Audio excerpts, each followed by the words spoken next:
আসসালামু আলাইকুম সম্মানিত দর্শক মণ্ডলী, আপনারা দেখতে পারতেছেন কালকে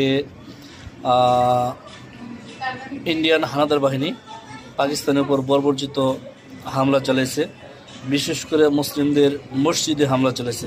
ওরা কত বড় হায়রা যারা মসজিদের উপর হামলা করেছে।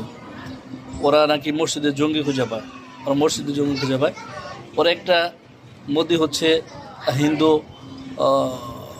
উগ্রবাদী সংগঠন, যারা সন্ত্রাস।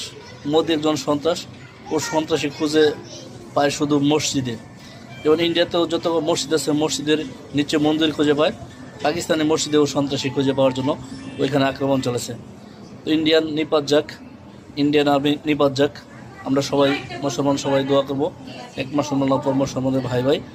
আমরা ইনশাআল্লাহ যদি প্রয়োজন পড়ে নিজেদের শরীরে তাদের উপর ঢেলে দেব এবং কে কাফের বেঈমান